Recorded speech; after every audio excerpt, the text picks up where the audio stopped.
Today we will be discussing about the inherent powers of music. First of all, before we start, pwede ko ba malaman kung meron kayong any idea when it comes to the word of inherent? Anyone? Volunteers? Or otherwise, I will call someone? Wala? Okay. Kahit one word lang.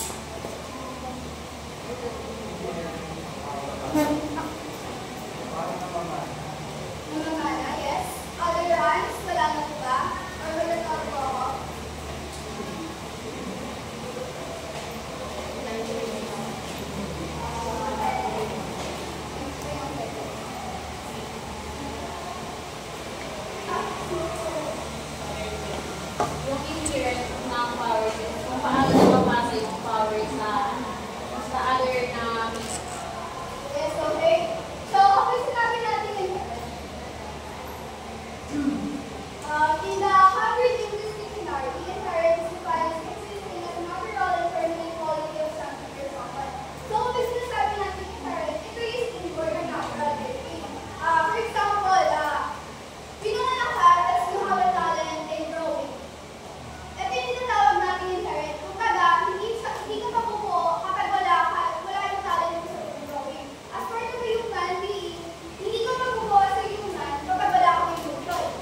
benefit mula sa ginagawa natin, like regulations.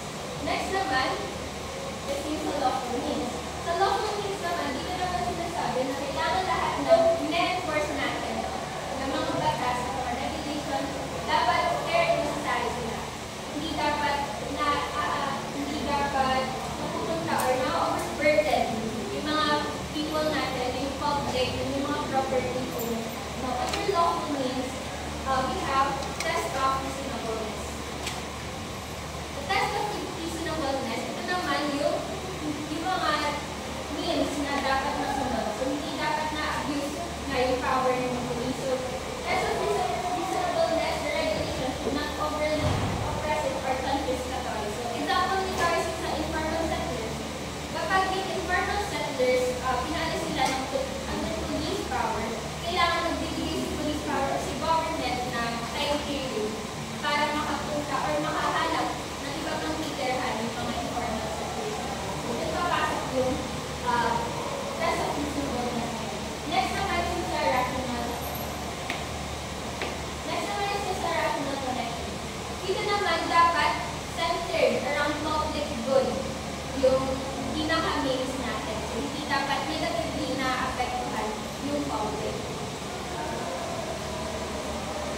Next naman is yung sa limitations na police power. So, since sinabi na natin kanina na napaka-broad, napakalawak ng scope of the police power, kailangan meron tayo mga limitations na ibibigay sa kanya para hindi natin siya doon na isa doon is yung due process clause. The due process clause, we have the substantive due process and of course yung procedural due process. Substantive due process, dapat, dito na nakalagay, dapat yung mga law natin, hindi dapat siya oppressive. So, sa procedural naman, dapat naman yung pinaka-enforcement, hindi nakapagawa or pag-coerce natin sa mga tao, yung sumunod sa batas na yun, dapat fair siya. Parang wala dapat tayo pinipili na dapat ito lang, hindi naka-affected, hindi nakabatas na yun. Next naman, is yung sa equal protection law. Sa equal protection clause naman, dapat hindi tayo discriminate. So, kung meron man na kung meron ng tao na naglabag sa batas na yun, dapat fair and just yung means na ibibigay natin sa kanya. Hindi dahil sa business, religion, appearance, or anything. Kailangan objective tayo, hindi tayo subjective. Next is yung sa Bill of Rights. Sa Bill of Rights, ano ba yung mga nakapaloob doon? Bill of Rights. Sa Bill of Rights, di ba doon nakalagay na dapat may freedom of speech tayo, freedom of expression. So, kapag gumagamit tayo, under tayo ng police power, dapat hindi natin na-apektuhan yung freedom na yun ng mga tao. Kapag gagawa or mag-enforce tayo ng batas, hindi dapat na-apektuhan yun negatively. Next naman is sa judicial review. Pwede makibasa? Basa na lang. Judicial review. The exercise of police power is subject to judicial review to ensure these other process, individuals or public state of the legal trust. Ayan, so may times kasi na na-abuse niya talaga yung police power ng mga public officials natin. No? Kasi nga, either hindi sila nag-aware and so. Kaya dapat meron tayong judicial review. Para ma-ensure natin na yung binibigay natin means, yung ginagawa natin sa kanila, dapat fair and just. So, ayun yung pinaka-point, limitations na binibigay natin kahit police power. So, that concludes my topic about police power. You guys have any questions? Clarification? Okay, so ako may tanong. Yung police power, sinong pwede makapag-summarize kung ano ba talaga yung pinaka-goal ni police power sa government natin? Ano yung pinaka-role niya sa gobyerno?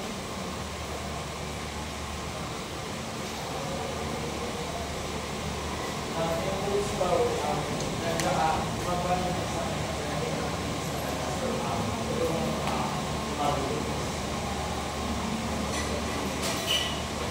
Okay. Other ideas?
Tama.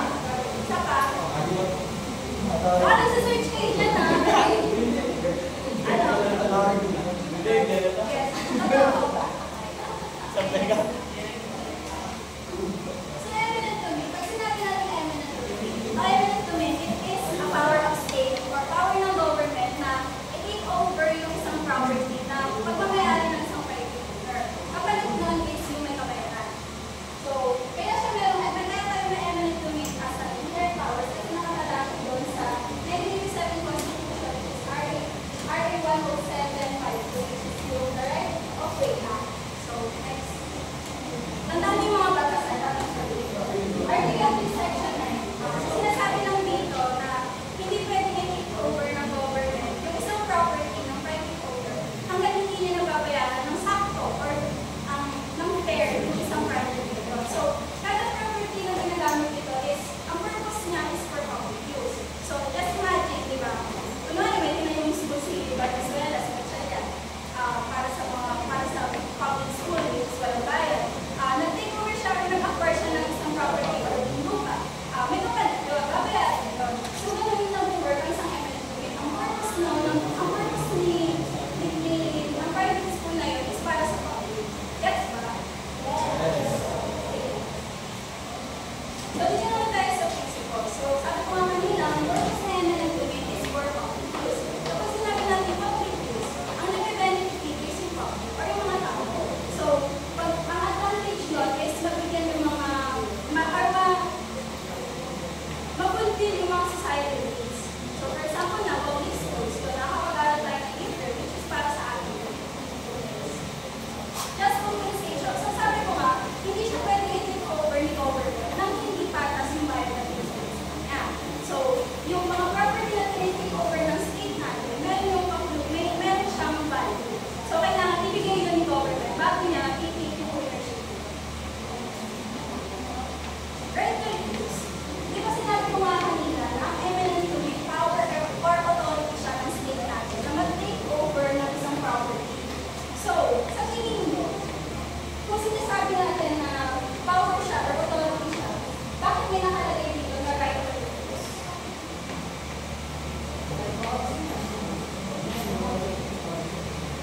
Anyone?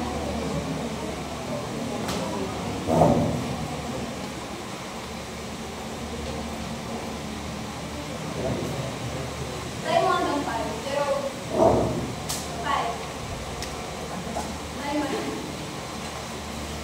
Ayun. For me, kaya may right to refuse. Kasi kaya nasabi mo kanina, just compensation, no? Yung government may inaalat siya na bayad. So, kapag itong right to refuse, kapag hindi siya na-meet or hindi na-meet ng needs, ay di na-meet ng government yung pag nagkakaroon ng problem na there's a compensation.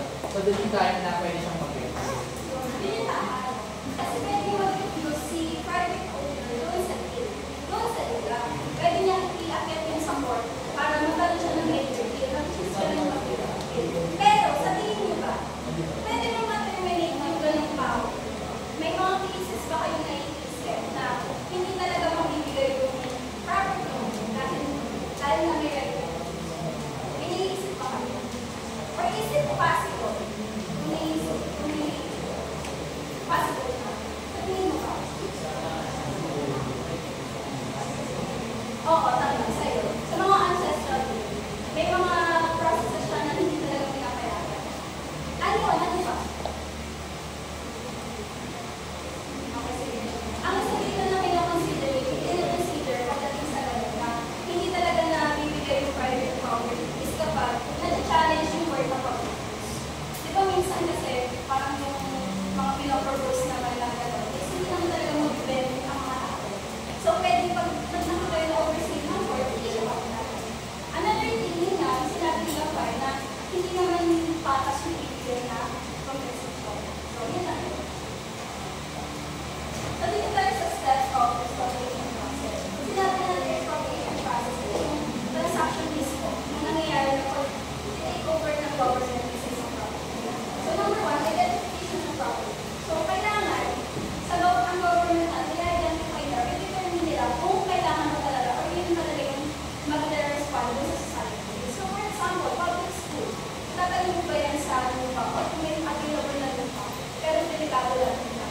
kayo mo. Siyempre, hindi.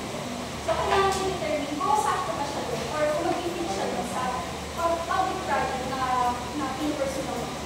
Number 4, kailangan nag-represent si government ng mga preliminary offer, which is yung kung ano yung gusto nilang i-offer kapalit yung property yun. Number 3, payment adjustabilization. So, kanina ko, na yung payment is kasama talaga siya, kapalit talaga siya ng property yun. Dapat makumpleto muna siya or mabayaran muna siya, matapos muna yung pagbabayad bago mag-take over yung ownership sa property. So, gets na, nakasunod ba? So, ito, judicial role and compensation mechanism. So, sabi ko kanina, nag-involve talaga ang legal processes when it comes to everything. So, number 1, ganito po. Essential siya para siya yung mag-oversee kung sa pinabayaran, sa transaction, yung mismo deal. So, siya yung mag-determine kung pwede pa yun or kung mag-work pa yun. Diba? Kaya naman kanina may mga ancestral ruling. Pero hindi niya pa yun. Yes, ma'am. So, pagdating naman sa legislative and executive, sila na yung nagsiset na rin. So, bago pa siya umakyat kay judicial, meron na sumusunod si government and yung private owner na transaction bago pa nila i-akyat yung nila sa judicial. Gets ba? Isa na naman. So, next. So, sa compensation naman, pwede siyang itaan sa different methods. Pwede sa cash, ayan, sa bonds, or installment. Lalo na yung example dito is yung ang gagawin lang ito. Yun na yung pagbili ng government sa isang project na magpaparawis sa mga small farmers. Alam naman na yun, di ba? So, pag sinabing bonds, alam ba? Let's say bonds. Pag-bonds. Pinakaalam nun? Or gets na alam? Bonds. Okay. Okay. Pag sinabing bonds, para halimbawa, si private owner, si government, magbibigay si government ng government-issued bonds. So, ibig sabihin, parang ni-loan ni government yung private property and private owner. So, ibig sabihin, kung parang nagbibigay siyang certificate. Tapos yung certificate na yun, bahala na sa private owner kung kailan niya i-claim yung pera yun. Yung certificate na yun, habang tumatagal, mature siya. So, habang tumatagal, tumutubo siya. So, depende kay private owner kung gusto niya pang palaki yung pera niya. Tapos, 5 years, madadagdagan ng interest by kada year, 5% interest. So, malaki siya. Pwede niya i-claim. So, depende na yun kung gusto niya na mas mabilis. Pwede naman niya i-benta yun. Tapos, ibang tao naman yung mag-i-hintay na mag-mature yung months. Yes ba? So, before lang matapos, para lang may mga questions ako. So, number 1 question. Ano ang RA ng MNP? RA. You know me. RA 1 Number 2 question. Article blank, section blank, mandates that private property cannot be allocated for public use without just compensation.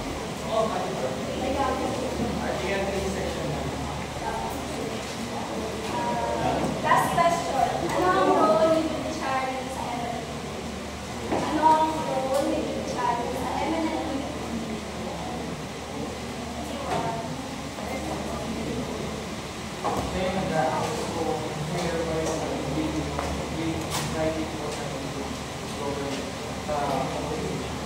Correct, no? May questions ba? Wait lang. May questions ba? Okay, na-gets naman? Yes. Next naman, taxation. Discuss by taxation. So, ako-happy wala dito kanina. Pero before that, natatayin ko lang kayo. Nagbabayad ko kayo ng tax? Yes! Nagbabayad kayo for? Yes! In what way? Ano yung ba? Alam ko ba? Ano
project ng government, o kaya yung iba pang public services. Yes, mga public service based lang. Ano naman, mga characteristics ng taxation. First is enforced proportional contribution. Kung sinabi natin proportional, is equal ba? Kumbaga, kapag mataas or pagka malaki yung income mo, mas malaki din yung tax sa babayaran mo. Tapos, and then, sabi natin dito, sa enforced proportional contribution, lahat tayo, obligado tayo magbayad ng tax. Sabi ko kanina, nagbayad tayo ng tax, kumbaga, at yung mga refresh or tax na pinapatong sa mga goods na nabibili natin kahit saan. So, ayun yun. Yung sa imposed by sovereignty. So, kapag yourself, imposed by sovereignty, yung gobyerno na yung impose or yung nag-verify sa atin ng tax. Ayun lang yun. And then ito, provide for government support. Ginagamit nga siya, pauwi ko din sa, para sa general government, para support ang ating mga proyekto ng gobyerno. Next is redistributive nature. Nag-i-impose, to be exact ang nag-i-impose ng tax sa atin is yung legislative department kasi, diba, alam naman natin na yung legislative, kaya tawag din siyang power of the purse. Sila yung namimigay, sila yung eksakto kumukuha, at hindi kumukuha. Sila yung pinaliligas sa atin ng tax para pumili sa mga project ng government. And walang ibang branch or, yeah, walang ibang branch ng government na pwede maligas sa atin except sa legislative. Hindi tayo pwede sumili ng executive, hindi tayo pwede sumili ng legislative. Sa, ano lang siya, sa legislative. May ilan ako eh. Anong department ba ng gobyerno ang hiniligan ng tax? Diba? Yeah. Next is jurisdictional limitation. So, yung paghihingan ng tax, meron siyang limitation. So, tingnan nyo, government is of jurisdiction. Ano ba sa natin jurisdiction? Hindi naman sa sa'yo na to. And then, iya, sa'yo na. By the word jurisdiction. Yung jurisdiction, lang yung parang mandated masakot niya dun sa tax na kaya nga may word na limitations kasi hanggang doon lang kung ano yung lang yung order or yung mandated sa jurisdiction hanggang doon lang yung Tama yung sinasabi niya sa'yo. So, ibig sabihin, kung taga-Valenzuela ka, hindi mo pwede sinilin ng tax ng taga-Caloocan. Ano yun? Okay, taga-Caloocan, nagsisingilin tayo. Nagkamay-ari ka ng pagsisilin. Hindi pwede. Kasi dapat, ang sisingilin mo lang yan sa around ng area ng Valenzuela. Kasi iba sa Philippines. Yung mga tao sa Philippines, ano pwede sinilin ng tax. Pero yung outside, hindi pwede. Pero siya may kaya.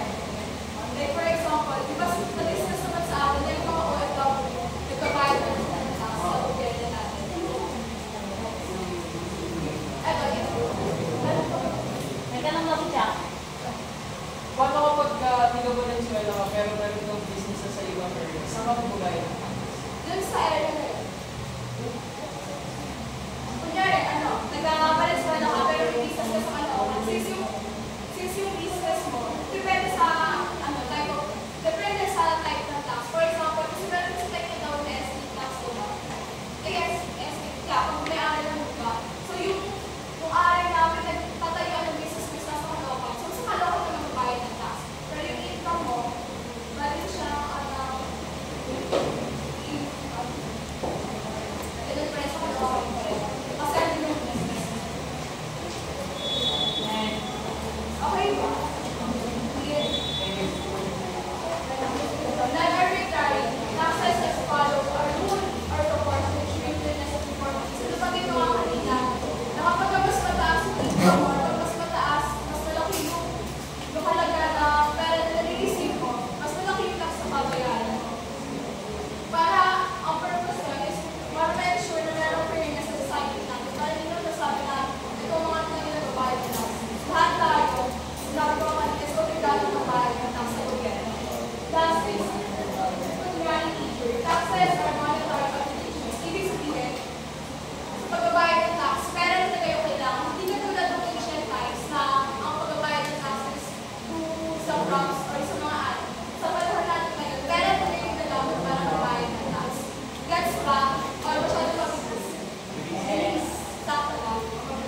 Sakto lang. Pero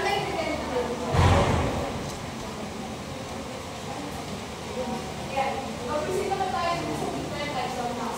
Income tax, ito yung tax na sinisika sa mga tao na meron trabaho. For example, teacher, yung income nila, nababawasan yun kasi sinisika sila na pagkain ng tax.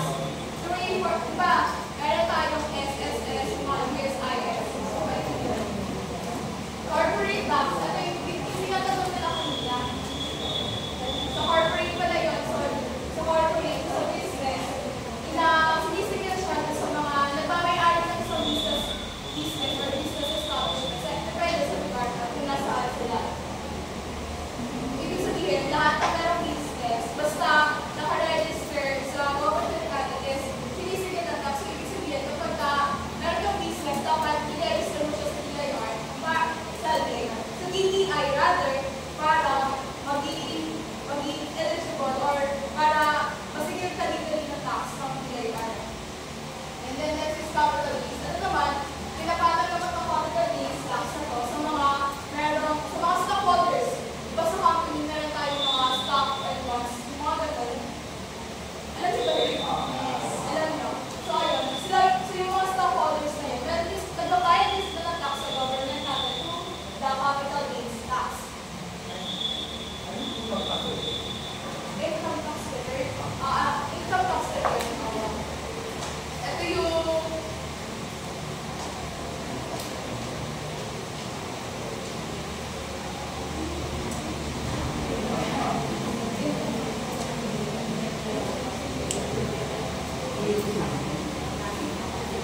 So, yung income tax return, ginagamit yun, kunwari sa isang, let's say, empleyado ka. Yung ano na yun, yung, halimbawa, yung kita mo, is nakalista yun, simula umpisa na, kunwari, January na nag-start. So, every year, nalilista yun kung magkano kinikita mo para na-ensure ng government na tama yung tax na binabayaran mo every month. So, ganun lang siya. Kaya di ba minsan yung mga mga nag-apply for scholarship, hinihingi yung income tax return ng magulang natin para ma-ensure na magkano yung kinikita na per year. Ganon. So, yun yung ITR. Per year siya na income na ililista para ma-ensure na monthly, ganito yung kita mo. So, dapat ganun din yung babayaran yung tax. So, yun lang. okay ito po.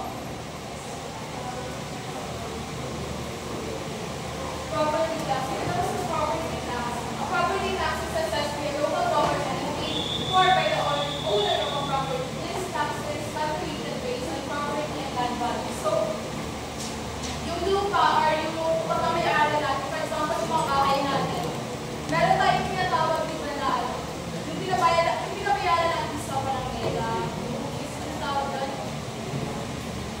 Amilyar pa yun? Amilyar. Ayun yun. Yung amilyar ay under ng property tax kasi kada lang, meron siyang value, diba? And nabanggit na naman sa accounting subject natin na matagalang is tumataas yung value natin. And kapag tumataas yung value natin, tumataas din yung tax sa pinabato sa kanya. So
Hindi na rin.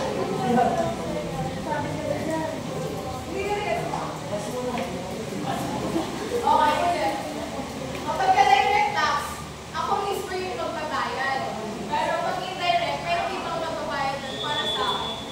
Kung baka merong ibang mag-shoulder ng tax na yun para sa akin, hindi ako yung mismo. Example, yung mga direct tax na tumagit ako ng inheritance tax, income tax, estate tax, mga ganun. And then sa indirect is what? So baka natin kailangan mabayad ng tax. So that's all explanatory. Pero gusto ko yung narinig yung boss nyo kung bakit sa tingin nyo kailangan natin magbayad ng tax. Bakit natin kailangan magbayad ng tax? Pwede ba kita naman natin kanina? O para sa yung mga tax na pinabayaran natin? Pero para sa inyo, sige na sige. Bakit natin kailangan magbayad ng tax?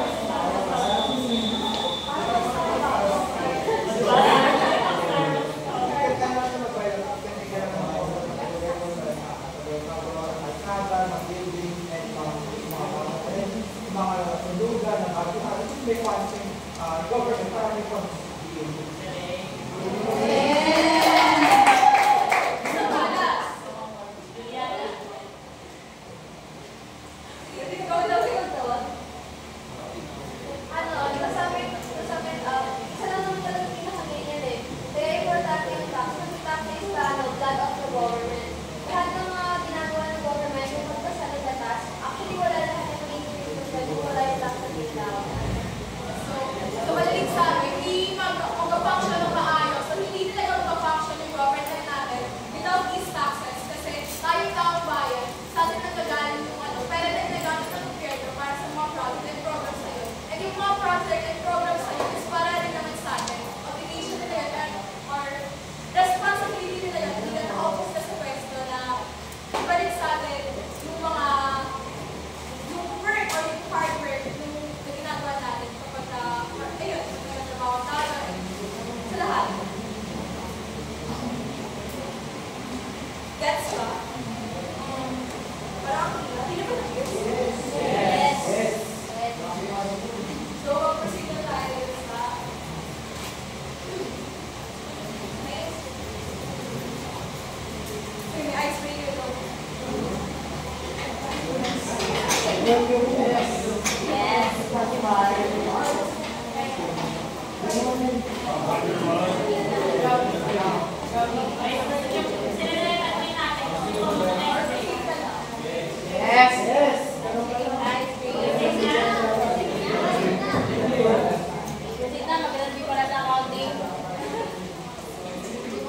Lord.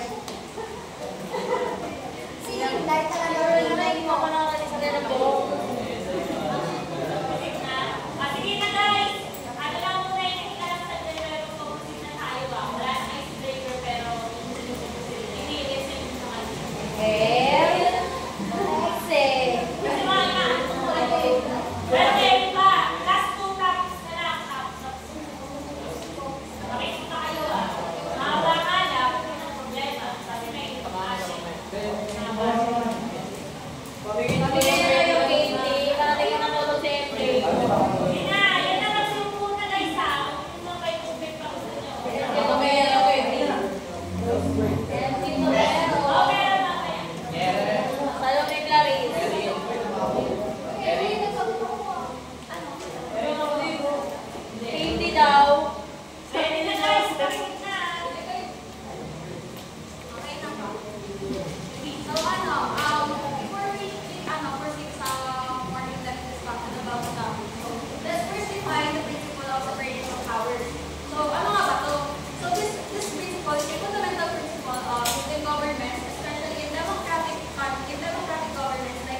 Try lang. Sige. Hindi naman nagkaroon, pero yun nga, dahil nga nung dumating, so ano kasi, initially, itong principle na ito, matagal na ito nag-exist, even before pa tayo magkaroon ng Constitution.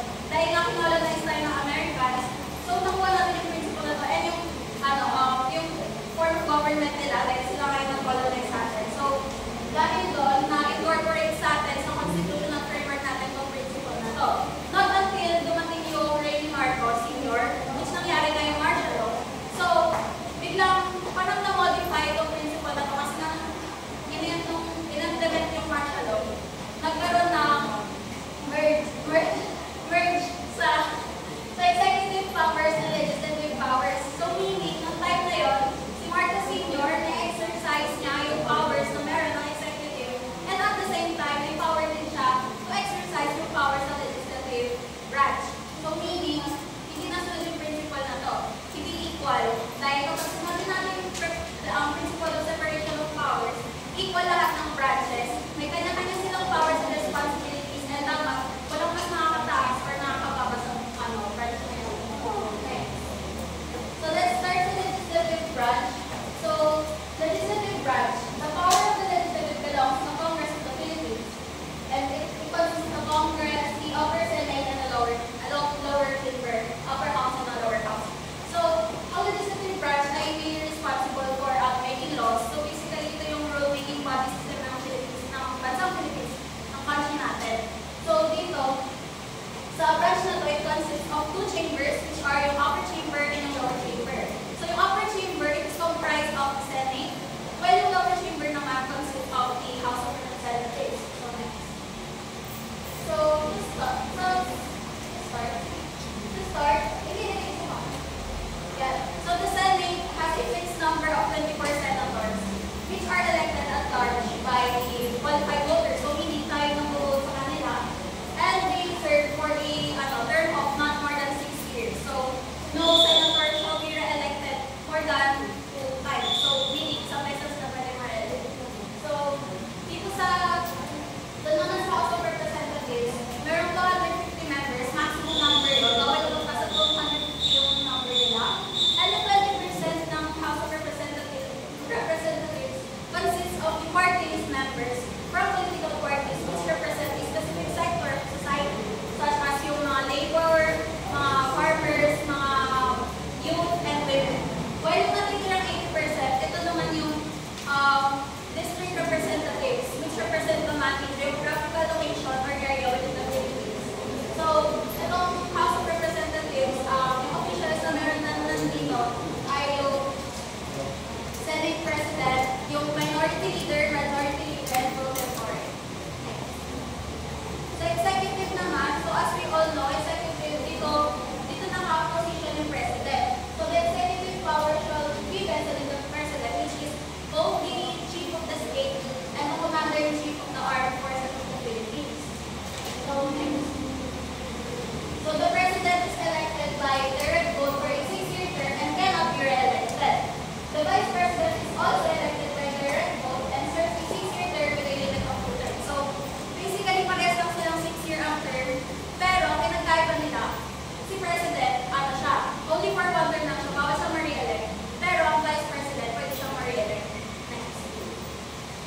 Judiciary. So, the Supreme Court holds the judicial power, headed by the Supreme Court, which is the highest court in the land. So, considered as highest court in the land, ang Supreme Court, dahil dito nga nangyayari yung final decisions pag may case. Ganon. So, the Supreme Court, it's basically yung responsibility ng Supreme Court is to interpret the laws and make sure na yung laws na yun ay fair and aligned sa Constitution ng bansa. Kasi nga, ang Constitution ay yung foundation natin for all laws. So, sila yung i-interpret and make sure nila na yung law na yun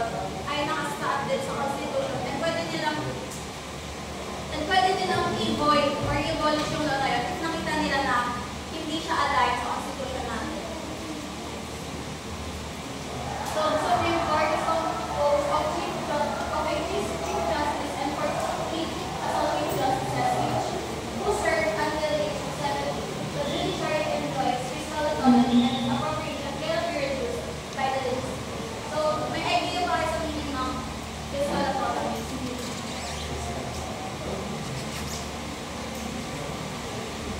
Meron.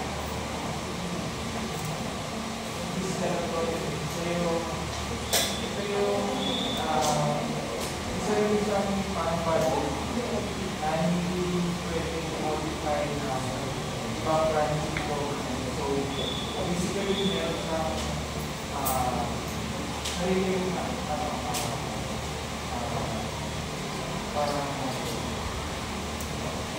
sarili siyang fiscal authority. Ayun. So, tama yung sinabi ni Arceo. Yun yung meaning ng fiscal autonomy. Meaning, yung branch na to, kaya niyang i-manage yung sarili niyang budget. Kaya niyang i-allocate yung sarili niyang budget without the approval of the legislative branch. Kasi nga, di ba, ang legislative branch ang bahala sa pag-approve ng mga budgets. Pero, pagdating dito sa judicial, hindi niya na kailangan pang humingi pa ng approval sa legislative dahil nga may fiscal autonomy.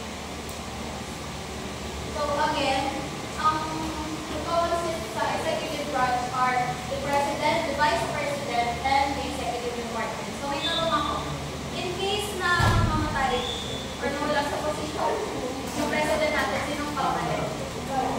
Right, tama.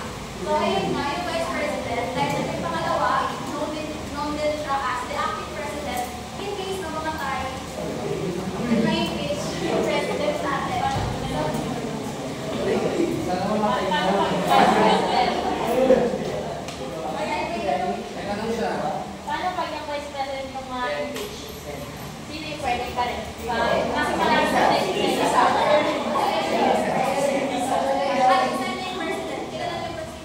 Sige na. Sige mo sa ako, yung from time to gawa sa ako, like si Sarah yan.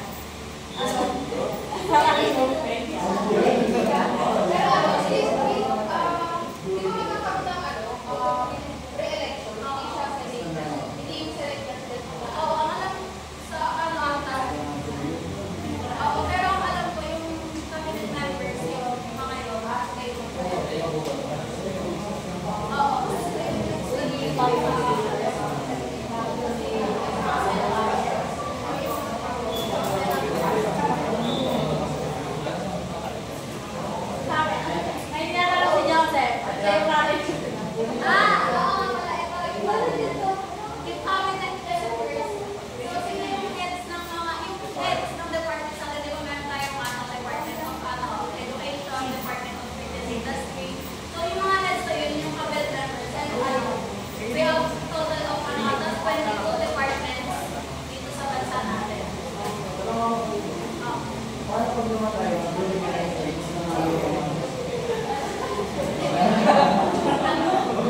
So, dito kasi sa legislative branch, sila yung bahala din sa pag-formulate ng laws. So, before siya maging law, may mean muna siya, which is introduced by either of the Congress or the House of Representatives. After may introduce, magkakaroon ng committee hearings at floor debates, in which meron tatlo tayong hearings, yung first, second, third, second, and after nun, pagkatapos na yun, if both houses agree nun sa bill na yun, then ipapasa na nila yun sa president for signature. Then si president naman, either ipirmahan na yun or ibibito na yun, which means na yung bito, kahit pwede siyang humindi if ayaw niya yung bito na yun. Okay. So the judicial system goes to Supreme Court, Court of Appeals, Sandigan Bayan, Court of Tax Appeals, So yung judicial branch na to kasi, it is hierarchical structure, meaning yung parts na yan sunod-sunod. Meron pinakamataas at pinakamababa. So, dito, stated naman, Supreme Court ay pinakamataas na part natin dahil dito nga nagaganap yung final decisions. And sa baba ng Supreme Court naman, ay yung Regional Trial Court. Sa baba ng Regional Trial Court, ay yung mga, etong Metropolitan Trial Courts, Municipal Trial Courts, and Municipal Circuit Trial Courts. So, pinakababa naman doon ay mga specialized trial courts which are yung Sandigan Bayan or Anti-Graft Court and yung Court of Tax Appeals. Also, doon din napupunta sa specialized courts, the Sharia courts.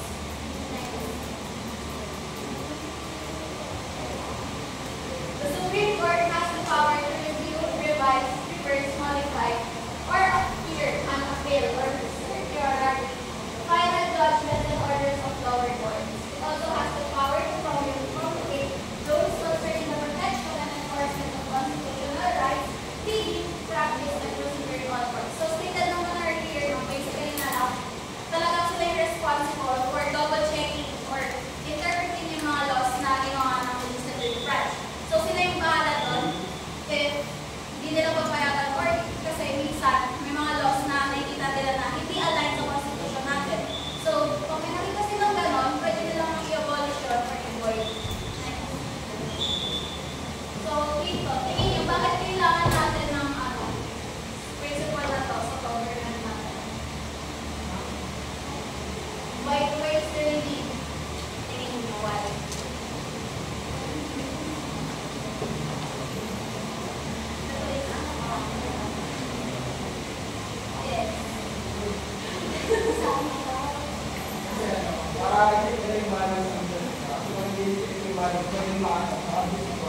So exactly, so we need this principle para ma-avoid yung monopoly of power or yung abuse of power or tyranny. So dahil dito sa principle na to, meron tayong political stability and may balance of authority. And of course, dahil sa lumapit nga ng checks and balance, which is mali-discuss mamaya rin.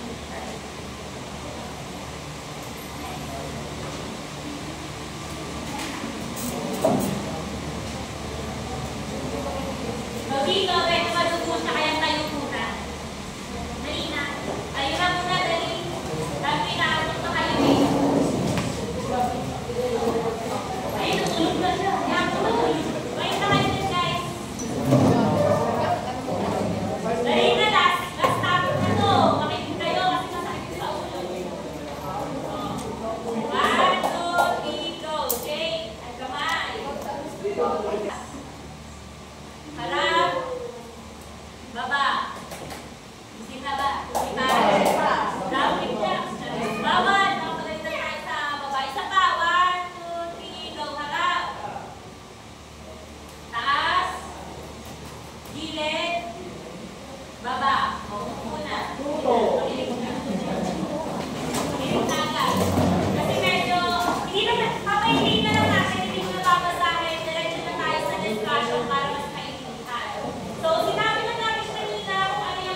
na-mention lang natin pero dapat siguro din nakikinig ha.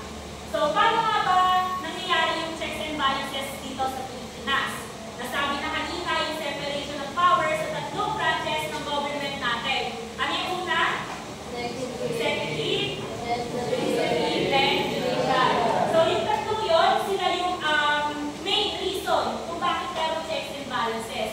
Para ma-ensure na si executive, since nagbibigay tayo ng constitution natin ng mga trabaho nila,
Ng haba pa? Yes. Ng fly? Gusto mo? Wow! Sir, nakikita mo ba yung video, di ba? Naglalaglang. Sabi ko sa labas. Ako po ang siya siya. Ikaw.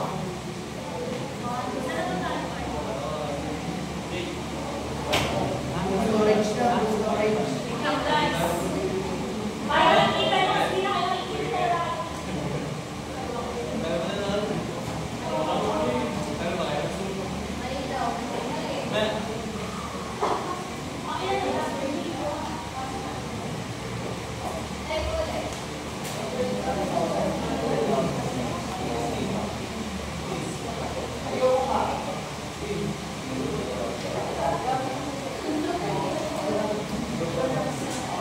Okay, tara guys, habang inaayos nila para na continue. So, next na check sa legislative branch is yung judicial appointments. So, same lang naman yun na si legislative. Kaya siya naging checks is kapag ka nag-a-appoint ng mga judicial or nasa judicial branch is walang say doon sa legislative branch. Kasi meron tayong tinatawag na Justice and Bar Council kasi sila yung nagsasala ng process para ma-ensure yung nakaboboto or maiaangat sa Korte Suprema ng mga justices and judge is qualified. So, ayun na naman yun. Next sa judicial branch. Ayusan niyo yung mga points sa meron din pala impeachment sa judicial branch. Dito sa judicial branch is meron impeachment. Kilala niyo ba si Chief Justice Renato Corona? Ayun, si Chief Justice Corona na napatawag siya ng impeachment noong 2019. Kasi hindi niya disclose properly yung salin niya. Alam niyo ba yung salin? Statements on assets, liabilities, and net income. So, kaya yun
responsibilities, lahat ng mga importante at mga kinakailangan na gawin sa bansa natin. So, sobrang importante siya. So, ayun lang naman yung mga kailangan ng matandaan dun sa checks and balances ng mga sa gobyerno natin. So, base dun sa mga nasabi ko kanina, sa tingin nyo sino yung pinakamaraming trabaho? Bukod sa sarili nilang trabaho is kinakailangan niya pang i-check lahat ng branches among dun sa team. So, legislative, diba? So, dun pa lang makikita na natin yung kaimportantehan ng mga importante or important role ng mga tao nasa legislative branch. Sino nga ulit yung mga tao nasa legislative branch? Senate. Tapos, House of Representatives. So, dun lang to conclude yung topic namin is dapat maging matalino tayo butante. Kasi dun pa lang makikita na natin na ay, gumagawa sila ng batas. Ay, ang dami nila kailangan itindihin. May budget hearing, may hearing for impeachment, meron din silang chinecheck na kung tama ba yung inaabot.